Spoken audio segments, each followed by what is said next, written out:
Assalamualaikum warahmatullahi wabarakatuh. Apa kabar semua? Semoga sehat selalu, ada dalam rahmat Allah Subhanahu wa Ta'ala. Selamat datang kembali di channel Gibraltar. Di video kali ini, saya akan membuat review lengkap mengenai film sejarah Islam yang layak ditonton bagi penikmat film sejarah ataupun penikmat film action. Karena selain menceritakan kisah Muhammad Al-Fatih dalam perjuangan yang menaklukkan Konstantinopel, kita akan disuguhi adegan-adegan action yang sangat menghibur. So, langsung saja kita bahas. Tapi sebelum lanjut, mohon bantu like, comment, share video di channel Gibraltar, dan di subscribe ya channelnya agar terus mendapatkan update video terbaru di channel Gibraltar. Film Fetih 1453 adalah sebuah film sejarah epik yang dibuat di Turki dan dirilis pada tahun 2012. Film yang dibuat dengan biaya 17 juta US dollar atau sekitar 158 miliar ini menceritakan tentang pembebasan Bizantium atau Romawi Timur dengan ibu kotanya Konstantinopel yang sekarang kita kenal Istanbul oleh Sultan Muhammad II atau nanti akan kita kenal dengan Muhammad Al-Fatih yang sudah diramalkan Rasulullah hampir 8 abad sebelumnya. Dengan biaya sebesar itu, menjadikan film Fetih 1453 sebagai film termahal yang pernah dibuat sepanjang sejarah perfilman Turki. Film ini diawali sebuah gambaran kota Madinah pada tahun 627 Hijriah, saat Rasulullah SAW mengeluarkan sebuah hadis yang berbunyi, beliau bersabda, kota Konstantinopel akan jatuh ke tangan Islam. Pemimpin yang menaklukkannya adalah sebaik-baik pemimpin, dan pasukan yang berada di bawah komandonya adalah sebaik-baiknya pasukan.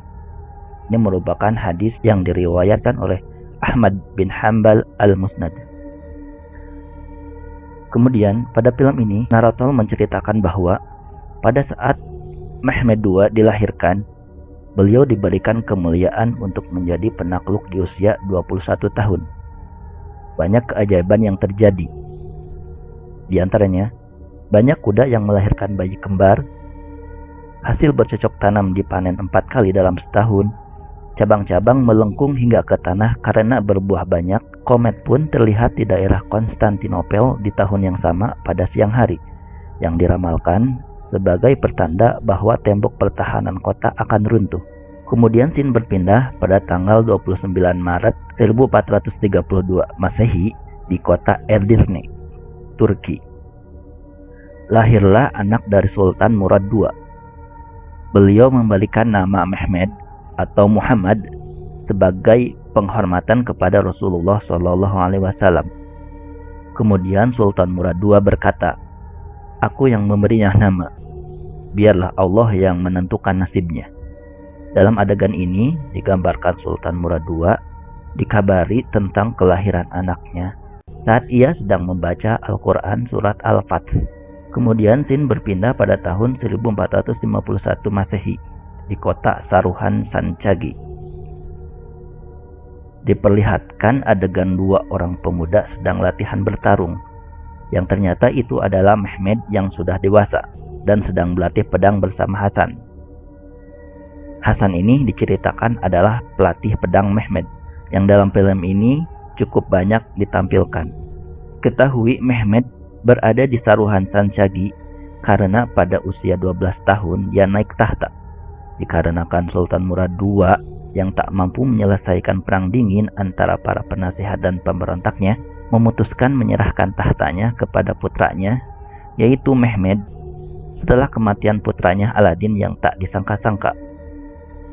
Namun, Perdana Menteri Halil Pasha membuat Sultan Murad II kembali berkuasa sebab adanya kemungkinan ancaman dari tentara Sarib lainnya. Maka Mehmed dikirim ke Saruhan Sancagi. Dalam scene ini diceritakan ada utusan yang menyampaikan surat dari Perdana Menteri Halil Pasha di Edirne yang berisi bahwa Sultan Murad II telah meninggal.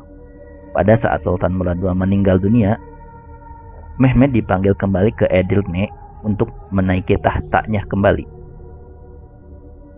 Saat Mehmed sampai di Edirne, beliau langsung ke tempat jasad ayahandanya mencurahkan segala isi hatinya dan kecintaannya terhadap sang ayah yang selama hidupnya tidak pernah memperhatikannya.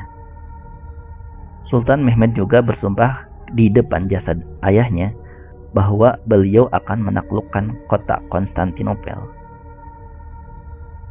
Berita wafatnya Sultan Murad II akhirnya sampai kepada Kaisar Konstantin. Kaisar Konstantinopel menyambut gembira wafatnya Sultan Murad II beserta dengan para penasehatnya. Akan tetapi, salah satu penasehat kaisar, yaitu Adipati Notaras, malah merasa takut karena Sultan Mehmed mempelajari ilmu ketentaraan, ilmu teknik, sains, matematika, dan bahasa Konstantinopel hanya untuk menaklukkan kota Konstantinopel. Berita wafatnya Sultan Murad II juga sampai kepada Raja Paus dan kerajaan Kristen lainnya. Scene berlanjut pada Hasan yang berkunjung kepada gurunya yang tampak ragu dengan kepemimpinan Sultan Mehmed. Di awal masa pemerintahan kedua Sultan Mehmed, banyak penduduk yang meragukan kepemimpinan Sultan Mehmed karena sebelumnya beliau pernah digulingkan dari kekuasaannya serta beliau mengangkat Halil Pasha kembali sebagai Perdana Menterinya, orang yang sebelumnya telah menggulingkannya dari tahta. Ini memberi kabar gembira kepada para pemberontak untuk menggulingkan kerajaan Utsmaniyah dan menghabisi Bani Utsman. Scene berpindah pada saat Sultan Mehmed sedang mengadakan rapat dengan penasihatnya. Datang utusan dari Kaisar Konstantinopel mengirim surat perdamaian dan menunjuk Pangeran Orhan sebagai calon raja dan juga menaikkan tunjangan sebanyak 300.000 koin. Sultan Mehmed berjanji akan membalas surat tersebut dan menerima perjanjian damai dari Kaisar Konstantinopel. Sultan Mehmed juga menyuruh Halil Pasha mengirimkan perjanjian damai kepada Raja Roman, Hungaria, Polandia, dan Raja Serbia serta Paus. Namun hal ini tidak disetujui oleh penasehatnya, yaitu Zaganos Pasha. Akan tetapi Sultan Mehmed menjelaskan itu adalah sebagai langkah awal untuk menaklukkan Konstantinopel. Kemudian diperlihatkan Sultan Mehmed kedatangan istri beserta anaknya yang bernama Bayezid. Terlihat anaknya sangat rindu dengan ayahnya, yaitu Sultan Mehmed. Namun entah kenapa Sultan Mehmed tampak cuek, malah menyuruh anak dan istrinya untuk beristirahat. Selanjutnya, scene diperlihatkan di mana di pelabuhan Genoa, Italia, diceritakan ada seorang gadis yang bernama Era. Tentu ini mungkin hanya pemanis dalam film ini, menolak lamaran seorang pria yang bernama Giustiniani di tempat itu. Era pun pulang ke tempat ayah angkatnya yang bernama Urban. Diketahui ayah angkat Era ini yang bernama Urban adalah seorang Nasrani yang ahli membuat meriam. Di dalam perjalanan pulang, Era pertama kalinya bertemu dengan Hasan saat menyelamatkan anak kecil yang mencuri buah apel. Sampai di rumah, ia pun menyampaikan kepada ayahnya bahwa Adipati Notaras menolak rancangan katrolnya, tetapi menginginkan Urban untuk membuatkan meriam untuknya. Namun Urban menolak. Kemudian scene berlanjut pada adegan di mana pada suatu malam Sultan Mehmed mimpi bertemu dengan Utsman. Utsman ini adalah nenek moyangnya Sultan Mehmed. Dalam mimpi tersebut, Utsman berpesan bahwa Sultan Mehmedlah yang akan membuat kekaisaran Turki menjadi lebih besar, serta beliaulah pemimpin yang telah diramalkan Rasul untuk menaklukkan kota Konstantinopel. Setelah mendapat mimpi itu, Sultan Mehmed langsung mengutarakan rencananya kepada para penasihatnya, yaitu Isa Pasha, untuk membuat 100 kapal dalam setahun dan 3 meriam raksasa.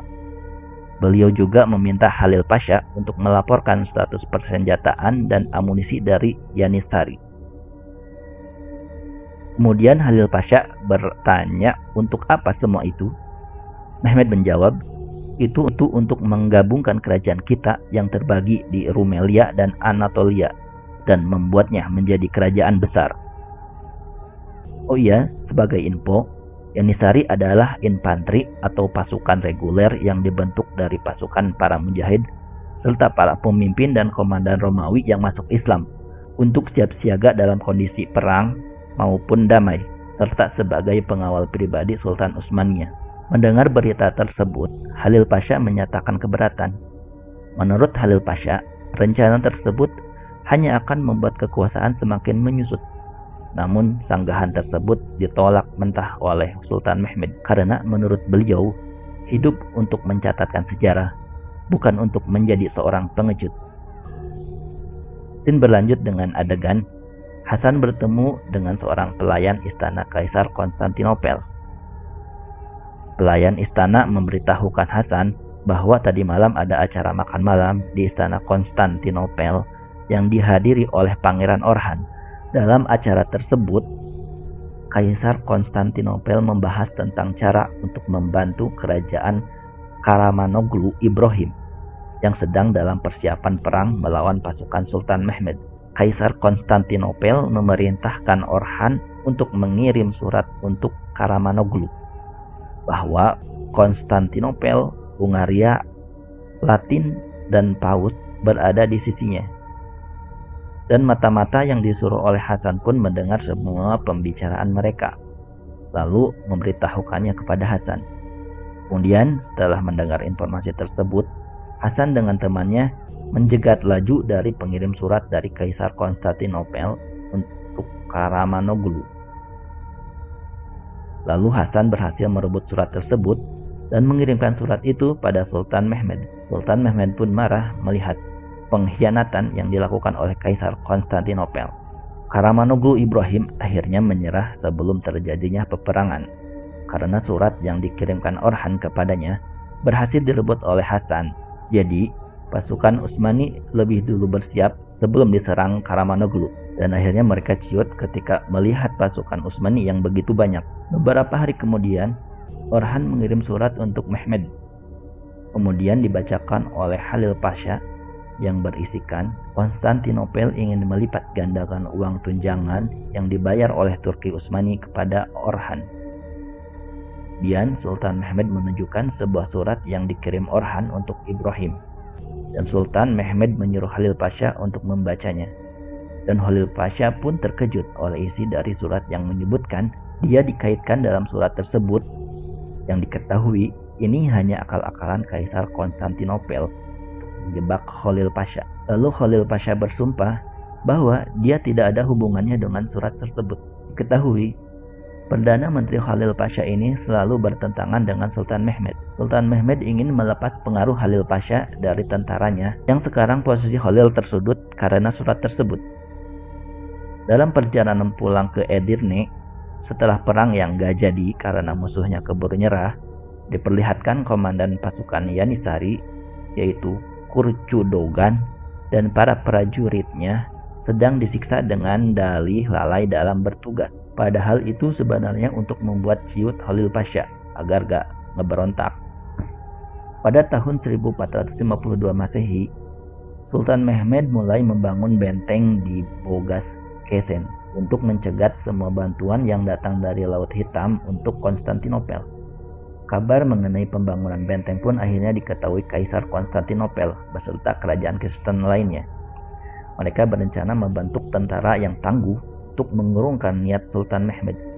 Namun ketika itu, Sultan Mehmed diuntungkan dengan kondisi Prancis dan Inggris sedang saling berperang, sedangkan Jerman sedang menghadapi konflik internal negaranya.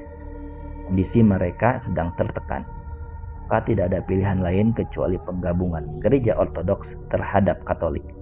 Selain itu, Kaisar Konstantinopel memerintahkan Adipati Notaras untuk menyuruh Urban, sang pembuat meriam, membuatkannya meriam besar, namun Urban menolak dan ia diancam dibunuh dan berhasil diselamatkan oleh Hasan.